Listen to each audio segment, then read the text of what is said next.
ready and we are in our superhero costumes. I love it. Joining me now, Krystal Wallace, Development Manager for Easter Sales. I gotta tell you, your costume is awesome.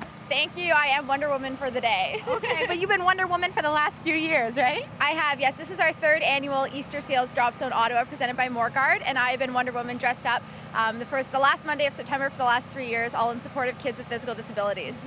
All right, so Krystal, I've been to a lot of really interesting and inventive fundraisers, but I gotta tell you, none of them have ever sent me over the edge of a 200-foot building. Where did the idea come from for Drop Zone?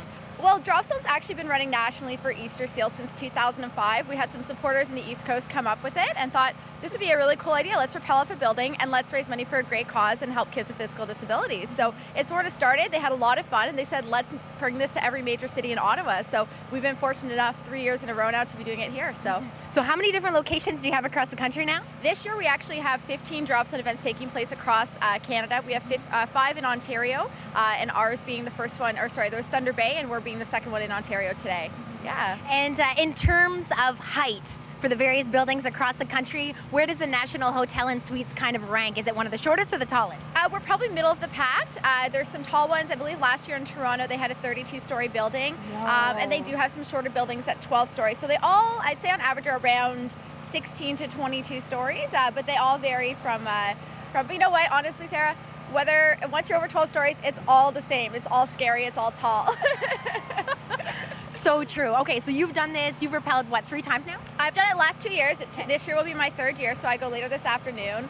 And it really is a unique way to support Easter Seals. Like, it's such an exciting event. It's something that challenges myself as someone not so confident in heights. So it's a great way to get out there, do something exciting. It gives you this great adrenaline rush. And of course, we raise some great money to help the kids. All right, so you've got to give me a few tips. You know that I'm nervous about this.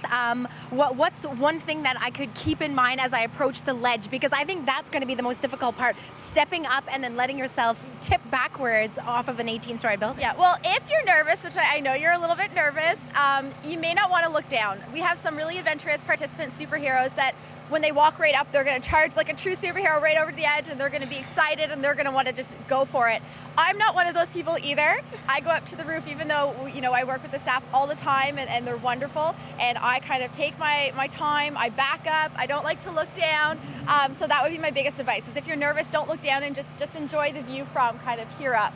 Right, okay, so you and I, when we did the training last week, talked about, maybe backing up towards the ledge.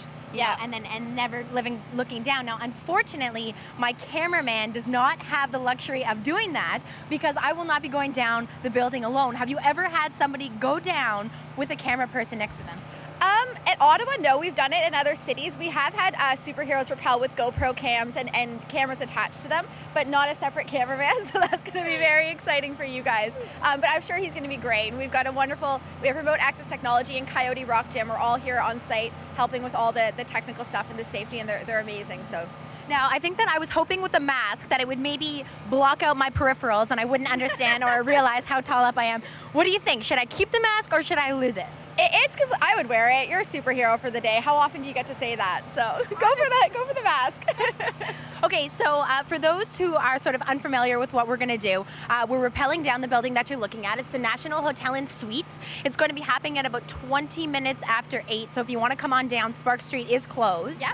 Now, how much money did you raise cross-country for Easter Sales last year? Last year we raised over $1.2 million coast to coast for kids with disabilities, which is really outstanding. And for us locally, last year we raised $133,000.